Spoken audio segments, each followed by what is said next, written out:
Great. Okay, so it's 4 p.m. We'll call the meeting of the Dover Town. 5 p.m. 5 Eastern time. I'm sorry, 5 p.m. Eastern Central. Sorry about that. 5 p.m. Eastern. That's Dover Water Town Water Task Force to order. Thank you everyone again for coming out tonight, and we have some other folks joining us this evening who will be helping us talk about the process, and I'll let them introduce whoever's here. I see, just for the sake of order, I know Megan, you and I have spoken. Let me make sure. I see Allison and Cheryl. Are you two members of the public? Are you affiliated with Megan? Just so we get it for agenda or for minutes purposes. We're part of Megan's team in capacity development. Wonderful. Okay, great. Okay, so on that, I guess we'll go ahead and get started. Are there any, I don't see there are any members of the public here to comment, so we'll go ahead and jump right in. There's Sarah. Sarah's joining us as well now. Megan and team, I guess you're the start of our agenda. And I know, Megan, you and I spoke back when we first started this effort, and I appreciate you all coming to join us this evening to talk about the process in terms of our interaction for advancing this effort with respect to the public water system in Dover. And we certainly, appreciate you all coming in and sharing your perspective and your expertise with us. So with that, Megan, I'll turn it over to you, since you and I spoke, and then you have a good window of time here to cover things and then answer any questions that the members of the task force might have. Great. Can you hear me? Yes. Okay. So I'm Megan Young. I'm the Sustainability and Infrastructure Program Manager for the Public Drinking Water Program.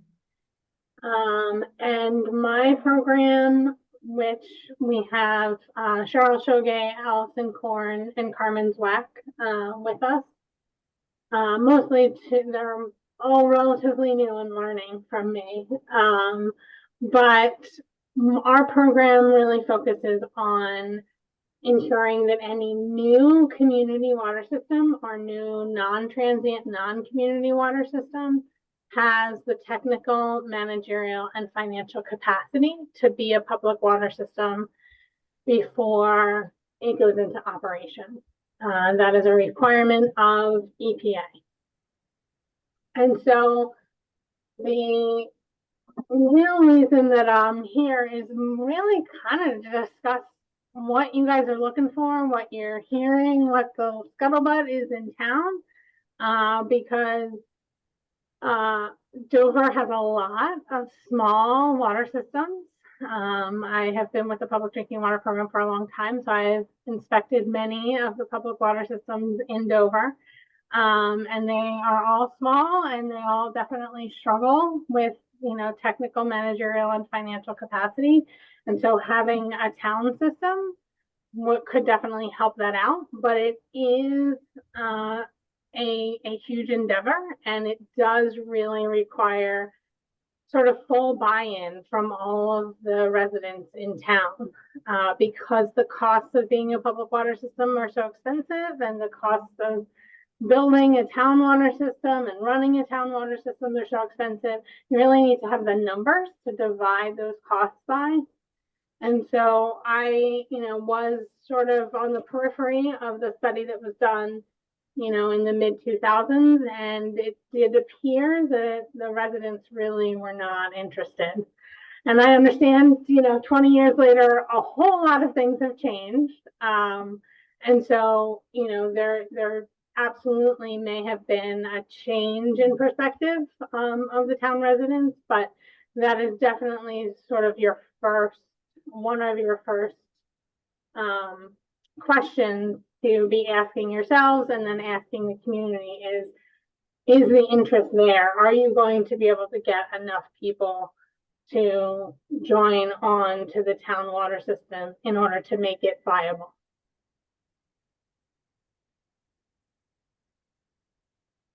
And then I am opening it up to questions that you have, because I don't really have a presentation. I definitely am here to answer any questions you have, but every town I meet with is sort of a little bit different. So I sort of let you lead me in what you need from me and what information you're looking for. We need money. Yeah, we definitely need money.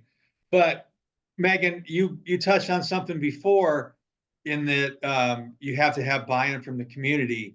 And like you, I was a bit on the periphery 15 years ago, and it never really got to the voters and the townspeople. It didn't get past the select board before that initial effort was tabled, basically. And Rich was involved quite a bit. He'll tell you the same thing. Looks like Rich. So. Yes, Rich and I are old friends. Megan's a great person. I'm glad she's still with water supply and didn't leave the state. That's great. Well, there's a ringing endorsement right there. So you and your team, we're happy to have you on board. So, I don't know so my question is if your involvement goes to the point of actually helping communicate that need to the community. And so say we have a public meeting, would that be something you guys would get involved in? Or do you leave it to us and the engineer? If you would like us there, we would be happy to be there. That is definitely, it would be something that you would run and we would come and join and could give presentations at, but we also have towns that are not interested in having the state present. So yeah, I can get that. So we leave that up to you. I think we need the cheerleaders. Yeah, I think we'd want to show that support. Yep. Yeah. So, I think I did look at the RFP that you guys put together, and I think one of the things I would suggest that be spelled out a little bit more clearly in there is the community survey. That as part of the community survey, you really ask, would you be willing to hook up to a town water system? Yes or no? How would you feel about having a water bill, but also then not having to deal with the responsibilities of your own well failing? Because I think that will get you some of those answers and give you an idea of what you're looking at. A similar situation to Dover is Killington. Killington has a significant number of small water systems up and down the mountain road because it's a ski resort. There's condo associations, there's hotels, there's inns, there's little neighborhoods. And they also did a similar study in the early 2000s. And the residents and business owners were not interested in a town water system. Fast forward to 2019, 2020, and we start seeing a lot of PFAS in a lot of the public wells in the area. And the idea of a town water system was definitely more enticing. And so they have spent I think I went to their first board meeting on this summer of 2021. And so they have spent the last few years developing a town water system, and they hope to serve the public starting in 2026-ish.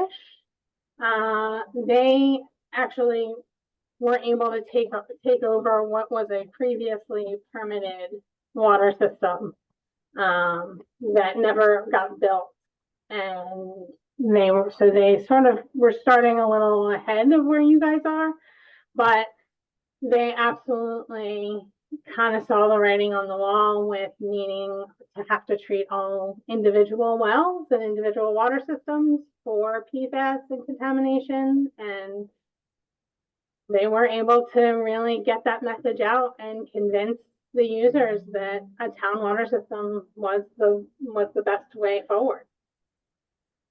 You think the biggest factor difference between the no early in 2000s and the yes in 19 was that people recognized the poor quality of water?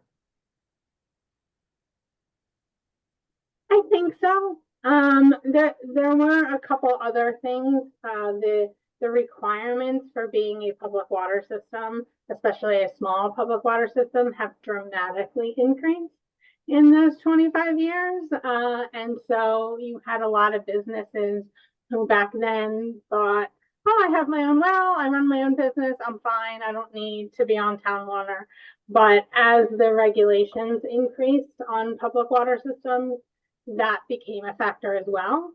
But it didn't really sort of push everything over that line until people started having PFAS contamination or realizing they had PFAS contamination, because the cost of treating PFAS in the water can be very expensive. You know, But I think. the cost of, oh, sorry, Rich. I was thinking like maybe like the cost of using a company like Endyne and spreading the knowledge of what's actually in people's wells and what water they're drinking. Do you think that that would benefit? Can you ask that question again? I'm sorry. I'm asking like if the people like the people in my community, like all through like West Dover and East Dover, knew what was in their water. Do you think that that would assist us in like offering an Endyne like view? I mean, I guess it could go the other way as well. Well, I mean, I think the answer is absolutely. More information tends to, change people's minds about whether they're willing to hook onto a town water system or not. But the cost of sampling for PFAS is very high. It's hundreds and hundreds of dollars. So I don't think that is the best way to approach the situation, just because the costs are so high. So you mentioned, Megan, as a follow-up to that, one of the things you mentioned in passing was your familiarity with some of the wells, the smaller public systems in Dover already, I guess the condo complexes. Are you seeing or familiar with existing issues or potential issues in those complexes, either in terms of quality or availability, or are you hearing it from, wherever else you're hearing it? I don't know where else you might. So the requirements in Vermont are that community water systems, so those are water systems serving 15 or more residential connections, and what's called a non-transient, non-community water system, which is a water system serving 25 or more of the same people for 6 months out of the year. So that's big business complexes, schools, things like that, where they serve the same people day in and day out, but they don't actually live there. And then there's a third level of water system called a transient non-community, a TNC. And those are more your restaurants, your ski resorts, things like that, that have the capacity to serve 25 or more people for at least 60 days out of the year, but they're not necessarily the same people. You might go to a restaurant once and never go back, or you might go every week. And so in Vermont, the requirement is that the community water system and the non-transient, non-community water system sample for PFAS. The TNC, the transient non-community water systems, are not required currently to sample for PFAS unless we know of, a reason to test at that TNC. And so I do know of a handful of condo associations in your area that do have PFAS, but there are lots of public water systems in Dover that just haven't been tested. So I don't know one way or the other. Right. So as I think this through out loud and just ask the question, so we could decide, for example, that, we want to go to some of the larger, where we get a cluster of people, say if there are, 100 condos in a place, just to pick a number, and say, we'll pay for the testing for that. So we understand if that is an area that's challenged. Is that what you're? Well, again, if they're a condo association that has 15 or more connections, they are already a regulated public water system, and we already have those test results. Okay, so then getting away from PFAS, are there other things like, for example, I can, just to apply my own situation, I know we have a ton of iron and we have a ton of, I think manganese and other stuff in our water, and I think that's pretty common in town. Is that something that, that is relevant or tracked in thinking about the community interest in this? It definitely can be, especially if you're talking about homeowners that have, high iron and manganese, because that can affect, your wash, that can affect your hot water heater. But those aren't public health.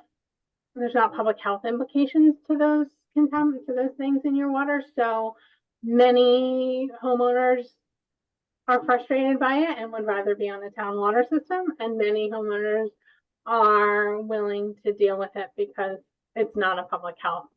There's no public health impact. So when we spoke months ago, you talked a little bit about the way to approach this. We're at the feasibility RFP for the feasibility study stage. Then there's another stage. It's this preliminary engineering and then environmental. And you kind of gave a nice roadmap of that.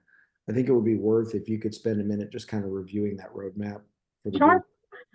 Yeah, so the first step really is this, feasibility study that you develop the RFP for. And that really is the results of that feasibility study really is your go yes or no go kind of a thing when you're done with it. You'll really have an idea based on the survey results from the community, as well as some estimated costs and estimated ideas of where wells could be put and where storage tanks might be built and what kind of property would need to be, owned by the town in order to have a well or a number of wells and a storage tank and treatment plant and things like that. So that really will give you an idea of, does this make sense for us to move forward or doesn't it?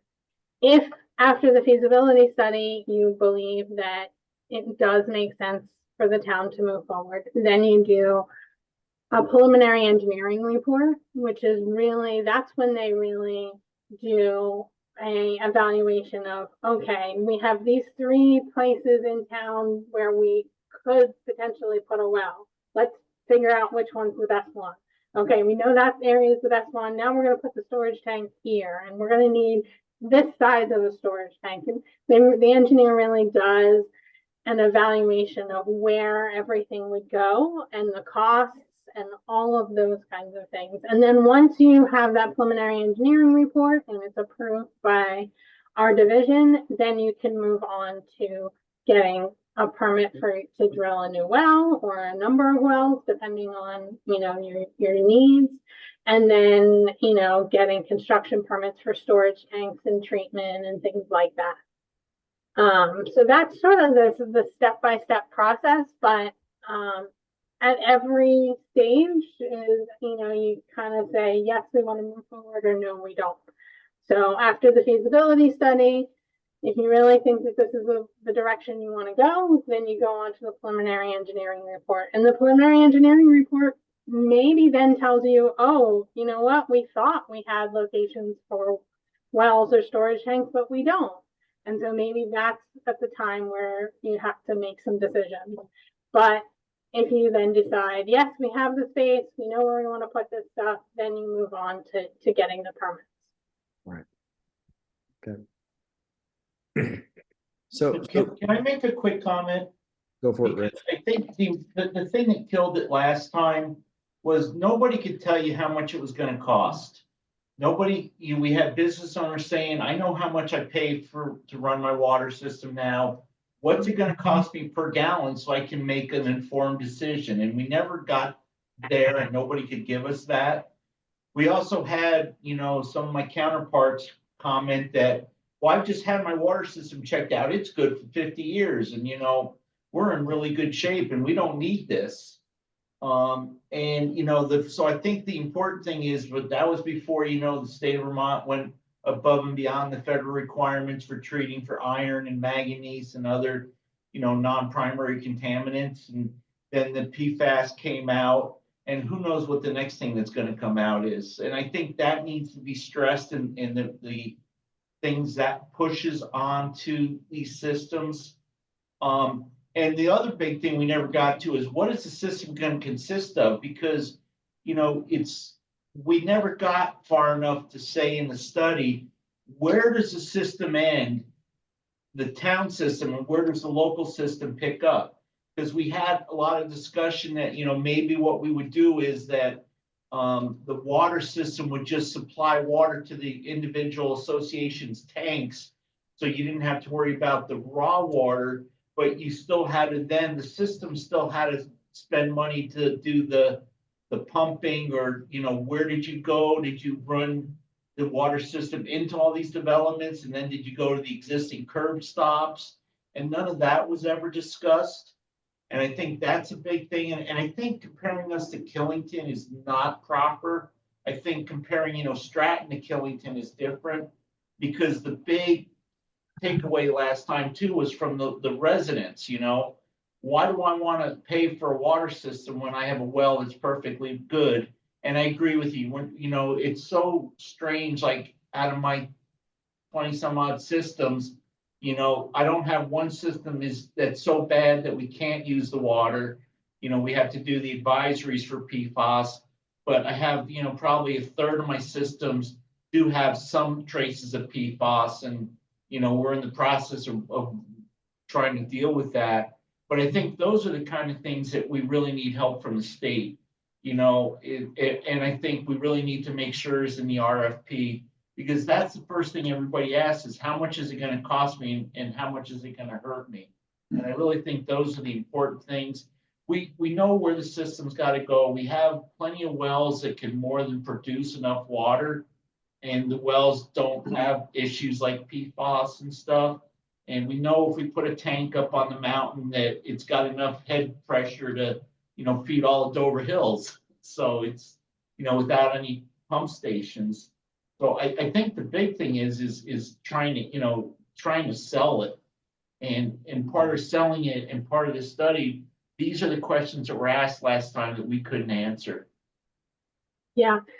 So, I mean, it's definitely something you're going to want the engineer that you hire to do the feasibility study to work with you to come up with those numbers. My guess is some of the reason why they didn't come up with those numbers is that it depends on how many people hook up. You know, if it's $1 million project and you have 20 homes, you're dividing that $1 million by 20 homes. If you have 200 homes, then you're dividing that cost by 200 homes. And so I do think there is some nuance, but there are definitely numbers that the engineers that do the feasibility study can and should put together for you.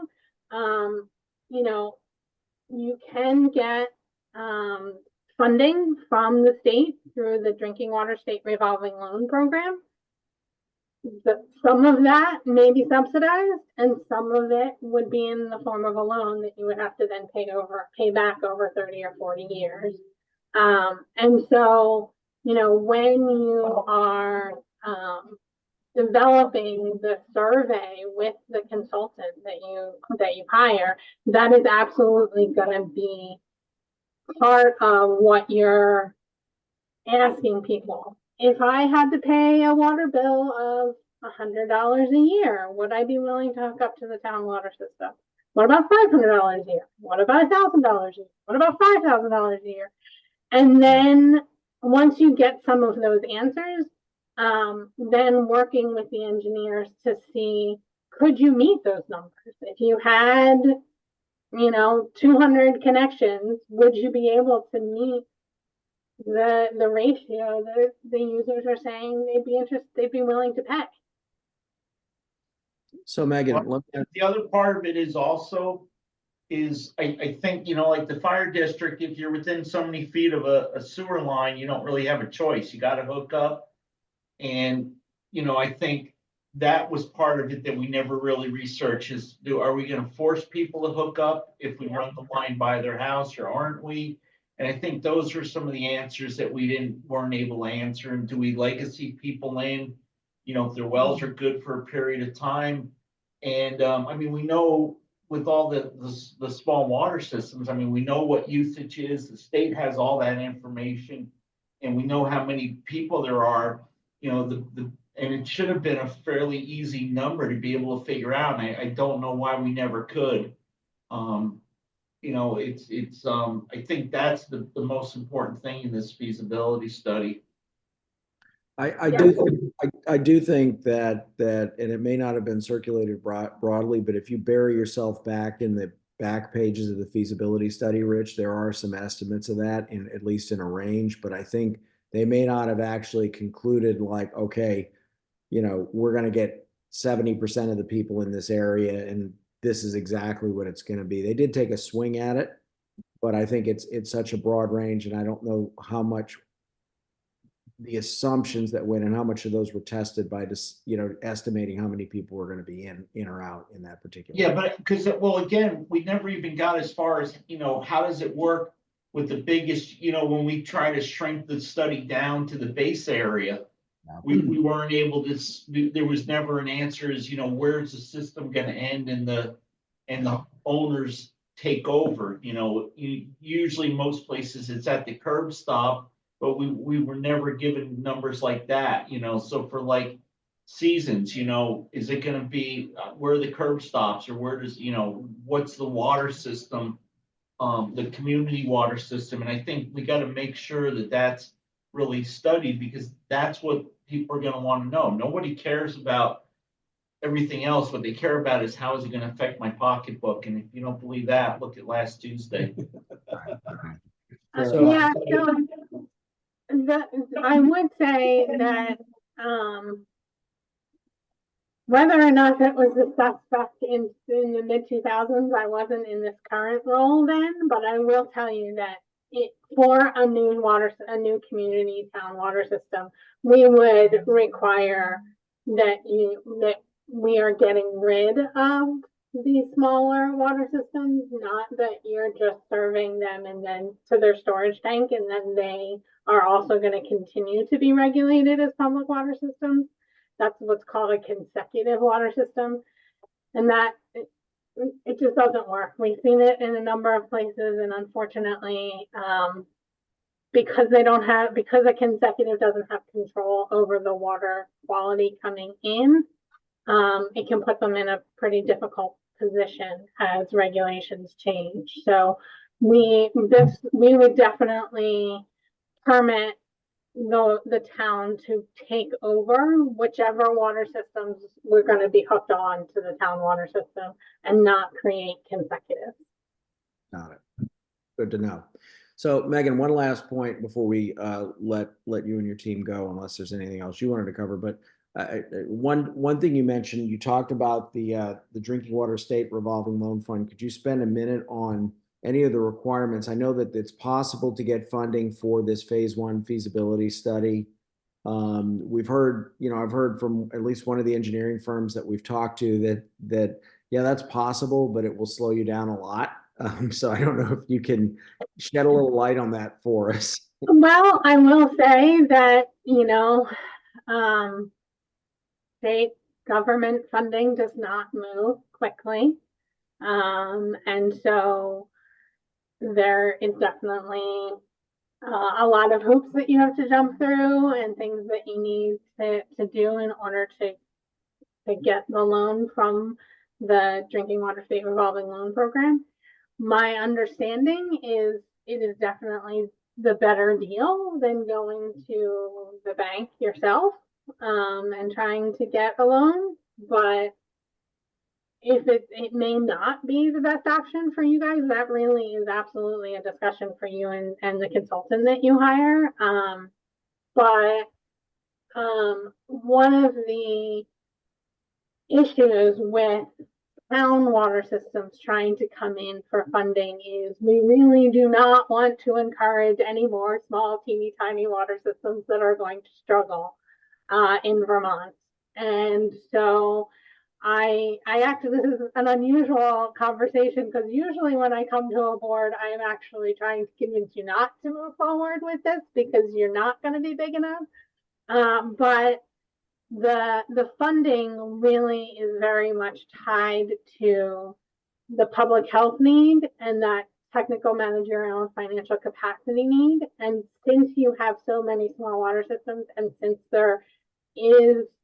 we are seeing quite a bit of PFAS in Dover, qualifying for the funding is not an issue.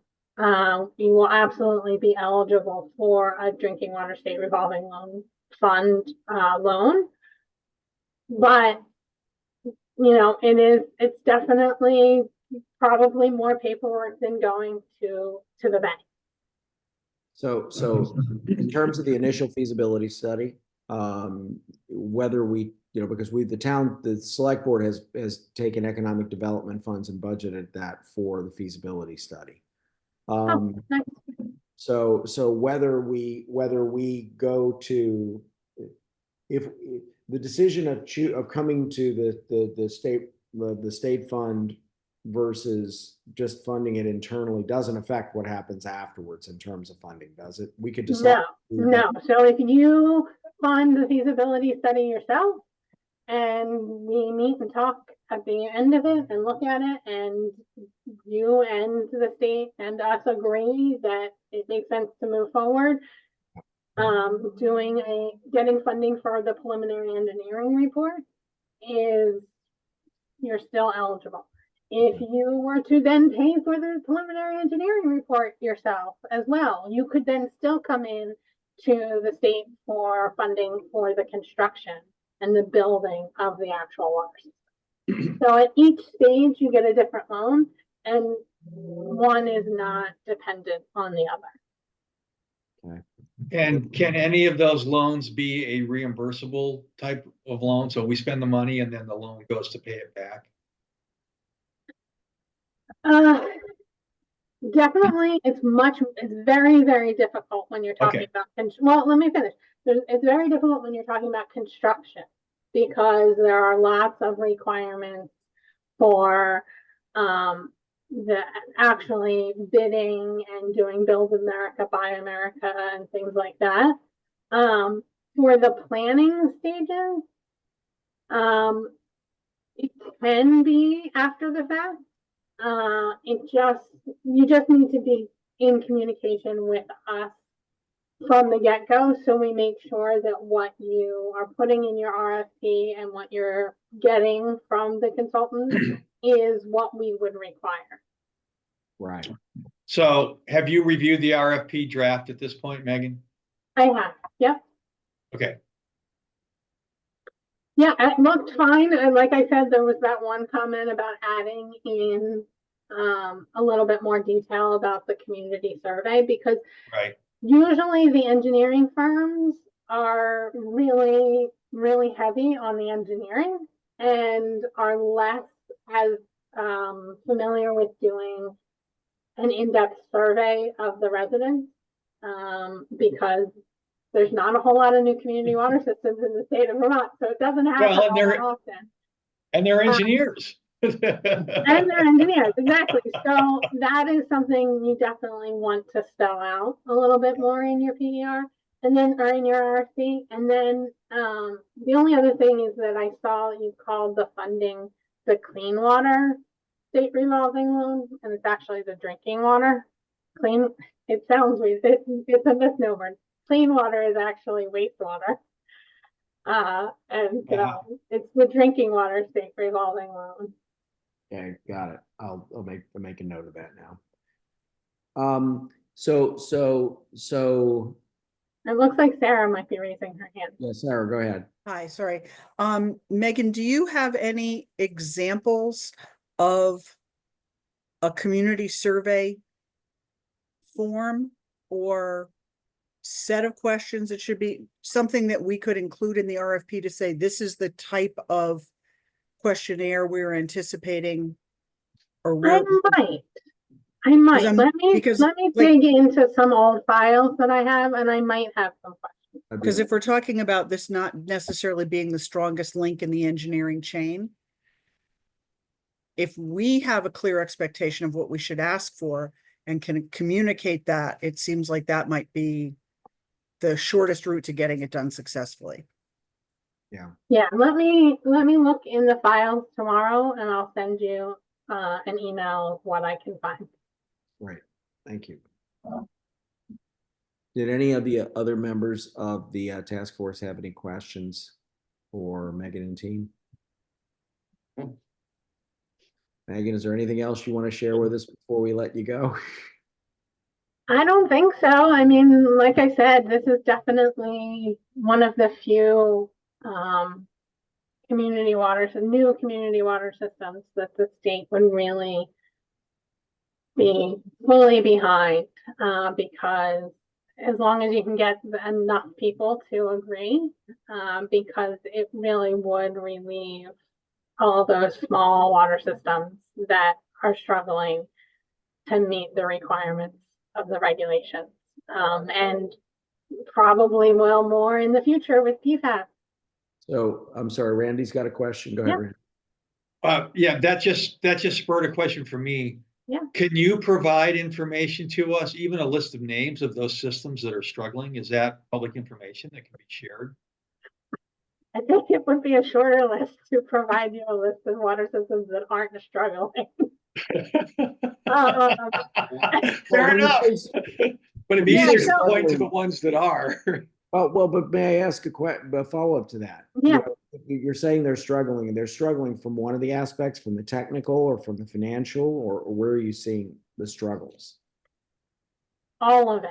All of it. So, the requirements for being a public water system are the same whether you're the size of, a little fire district or Burlington or Boston.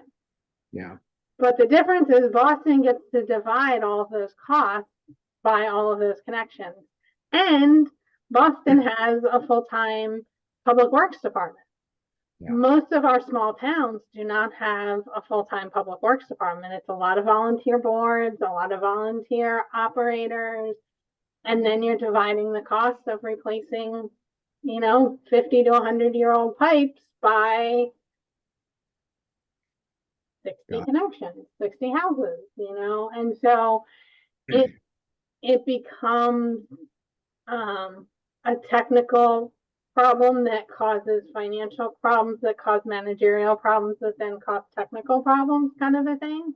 Right. And it really is, it comes down to the small ruralness of Vermont. A lot of other states, if they had small water systems, they were able to consolidate them into one bigger water system.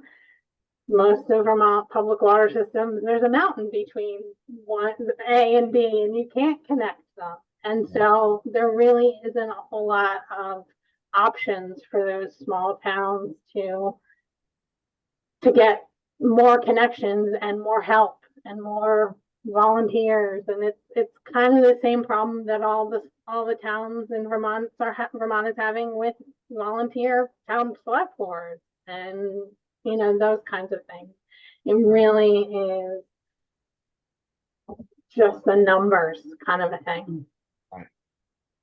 I do have one last question, and we'll let you go. So if along the way we get, let's say we get funding from the revolving loan fund for the feasibility study and then the preliminary engineering study, and then there's the construction piece, putting that construction piece aside, because I know that's kind of long-term funding. Are there forgivability or options for the first two? Or if we go through to construction, because I know that was a question that came up last time. Yeah. So there because of the bipartisan infrastructure law that was signed in 2022, and so there's been a lot of infrastructure money, including a lot of emerging contaminants PFAS money. There is some forgivable funding for preliminary engineering and feasibility studies for a system like yours, where you'd be consolidating systems due to PFAS. but it does depend on the year that you apply and how many other people apply, how much of that forgivable money is available. So there is, the state gets approximately $7 million a year right now in PFAS emerging contaminant money. And then we get, right now, because of the bipartisan infrastructure law, we get like another $25 million for other water system and infrastructure needs. So the PFAS money is forgivable, but there's also a lot of need on the PFAS side. So most loans are partially forgiven and partially not. And then after 2026, that bipartisan infrastructure law money goes away. And then we're left with just the normal drinking water state revolving loan program monies. And again, there's always more projects than there is money. So there is absolutely forgiveness for some of the loans, but it may not, it likely wouldn't all be forgivable. Right. Okay. Just so we know what we're dealing with. Okay. Did anyone else on the task force have any questions? Okay. Thank you very much, Megan, Allison, Cheryl, and Carmen. We appreciate you being with us here this evening. No problem. Good luck, and absolutely let us know if you have any other questions or you need us to come back to another meeting. Wonderful. Thank you. And then if I could ask the members of the task force to hang out so we can talk about the RFP, that would be great. So, Thank you, guys. Anything? That was really enlightening. Right. Thank you. thank you.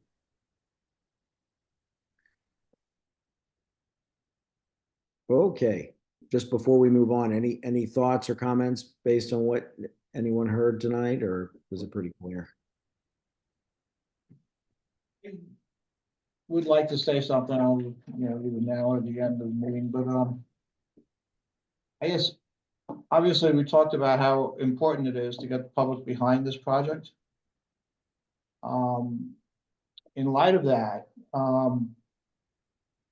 I suspect that North Branch Fire District will be a significant part of the operations here, since we already have the meters and billing systems.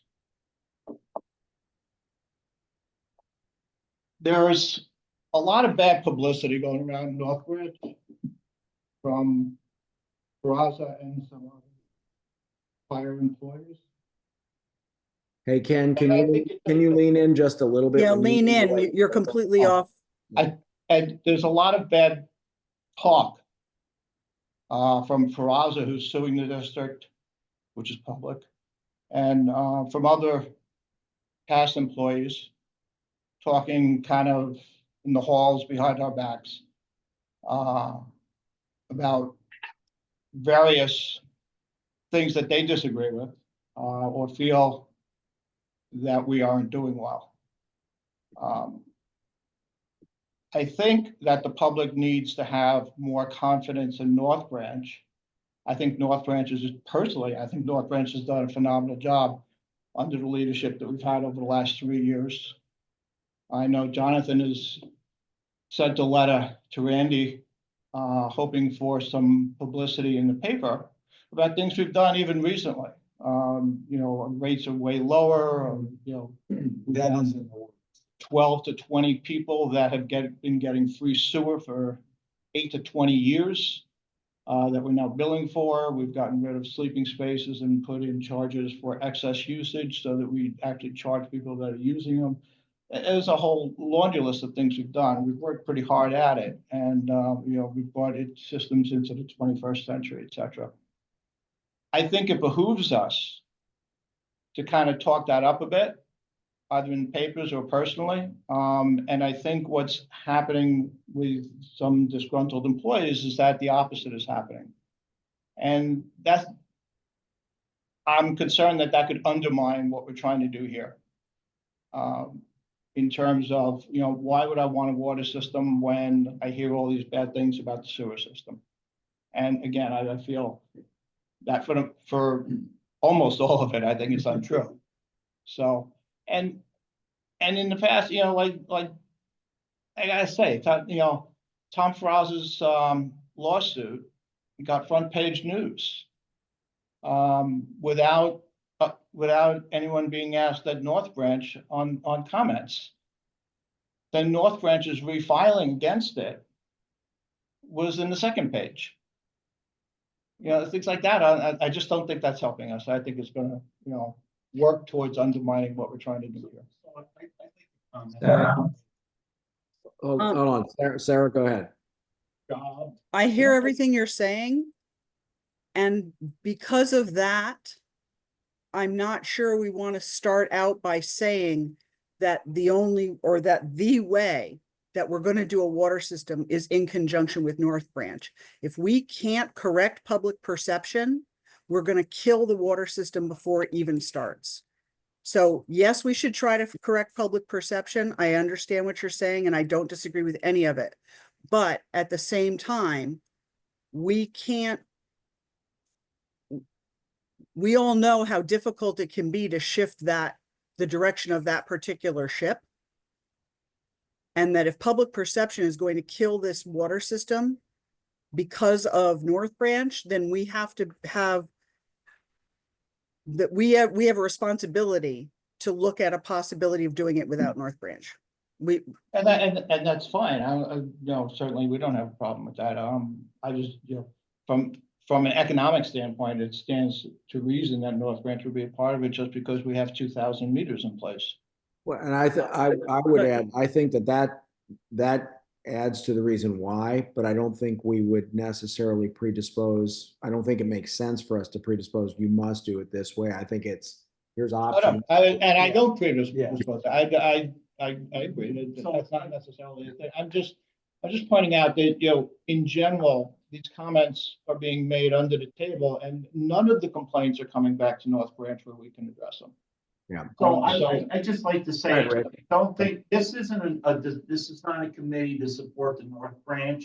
And in the last group, that was one of our biggest problems, and one of the another big reason why we had issues was because of the fact that nobody really trusted the North Branch back then, and they, you know, and I don't think it's as bad now. I mean, but I think too, one of the things we looked at was a municipal system that is owned by the town and not the fire district. And, you know, that again, I think is something that is, I don't think anything should be preconceived, because I think it kills it, because, you know, it may be that it's a water system for the entire town, and East Dover still has a lot of sewer systems that are functioning and working well. And I think, I know we had a bunch of meetings with the North Branch, and at that time, Bob Rubin was, you know, the chairman of the North Branch and also on the committee, and that was one of the reasons he was on the committee. And there was never anything that, you know, we talked and they would be able to do it, but we never got that far again. And I think that was another thing that we need to bring up in this RFP is some kind of how the governance is going to work of this system. Because we really, and again, you know, you've refreshed yourself a lot more with it, Mr. Chairman, and I don't remember though anything kind of speaks It's in there. to. It's in there. Yeah, It's actually, there were three different options presented, one of which was to have North Branch own the system, one was to have the town of North Branch manage it, and one that was separate and independent. So I think, yeah, Rich, I think you hit the nail on the head with that. That it could be one of these three things. And, you know, the North Branch in or out becomes something we decide later on. I don't think we put that up in the front end. I agree. I just didn't want to shoot ourselves in the foot. Yeah. No, and you got to raise that. But point. I don't think we decide that. I don't think it's our decision. It's the town's decision. Correct. Right. Yes. Okay. I'm sorry, Ken, were you speaking? Because you were off the screen. We couldn't hear you again. Oh, I said, I'm just saying that I think the members here could personally help support, or at least not contribute to the talk that goes on, because I think it's a very few amount of people talking a lot. Understood. And like I said, if it were more people, we would hear it at the meetings. We don't hear any of these complaints, so it's not like the Prudential Committee can do anything about the complaints formally because they're not brought to us. Yeah. They're just talked about, you know, at the post office and at town clerk's office and everywhere else. Yeah. Okay. Anything else about the topic? I know, I just want people to be aware. Yeah. Help us out. Don't shoot the committee, this committee in the foot. Well, we shot previous committees in the foot too without going to them either. So, you know, we had a coup. So, I mean, come on. guys. Our effort is not to shoot anybody in the foot here. Yeah. Right. Okay. To be honest and transparent with everything. So then moving on to the RFP, I circulated with the meeting package, a markup, my comments to the RFP. I do have Megan's comment about making sure that there's something a little bit more explicit on the community survey. And I wanted to get Eric to give us a read and comment since he's done RFPs on behalf of the town and just make sure he doesn't see that we're missing anything. Did anyone else who's on the task force have any comments that they wanted to share tonight about the draft RFP, or do they want to take a look at it and send an email with any comments? You know, in the next couple of days? I read it a couple of times before the meeting today, and I didn't really have anything major. Now listening to Megan, I think I want to reread it again because I might have some more comments. Okay. So, Is it? Sarah, I'm going to turn to you to ask for a point of order. I don't think we need to actually vote. Do we have to vote to issue the RFP as a body, or does the select board have to do something to issue an RFP, or does that actually come on the acceptance side? You're muted. You're muted, Sarah. Sarah, you're muted. Yeah. Sorry, see, my brain is not working like it used to. I apologize that I don't remember this, but I'm pretty sure the select board authorized us already to release the RFP. I think so, yes. yeah, I think right? if you look at whatever, say economic development, whenever they write RFPs, you guys aren't reviewing and signing off on the wording of those. You're authorizing them to do it, right? Well, what I'm saying though is I think the select board already said, go ahead and issue an RFP. Mm-hmm. So in that case, we're fine. Yeah. We probably There was never probably don't have to vote on it, but there isn't anything wrong with voting on it. Yeah. In its final form. The discussion we had at the select board, there was not a formal vote for that, Sarah. It was simply a discussion. Okay. Yeah, we were getting a sense of the select board. So let's do this. Select board meets next week. Is that right, Sarah?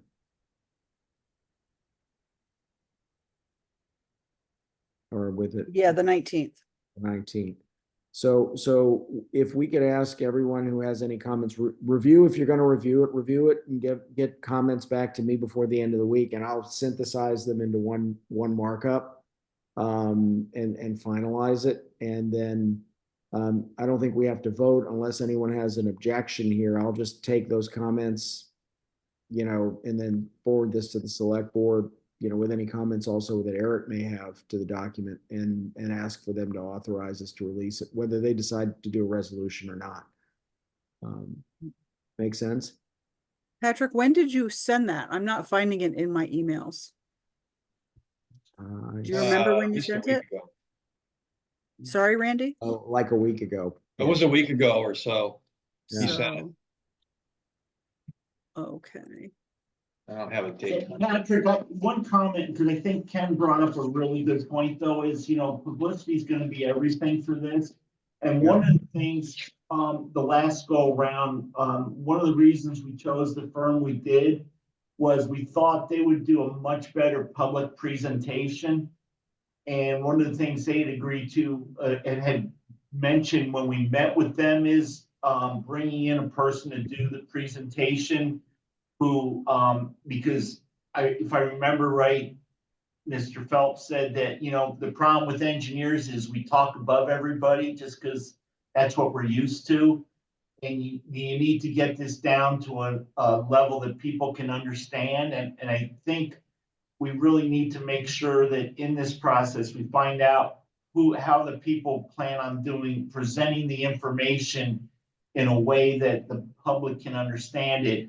And I think, so, you know, Ken's point, publicity is important. I think also the other point, which I don't believe we did last time, was a public survey.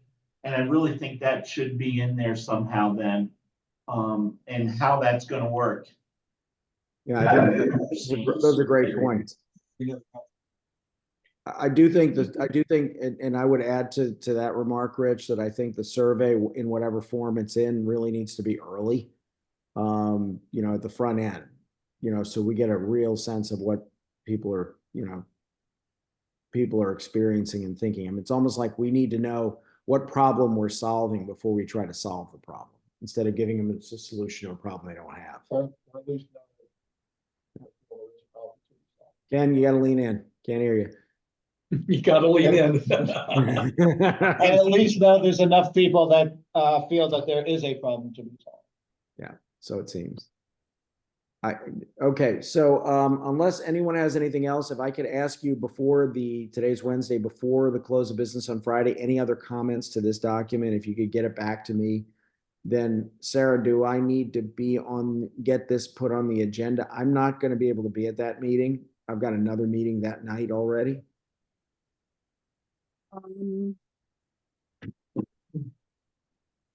I don't think so, because it can come in under public comment, because we're not asking for a vote. We're not asking for their blessing on the RFP itself, because they've already given that.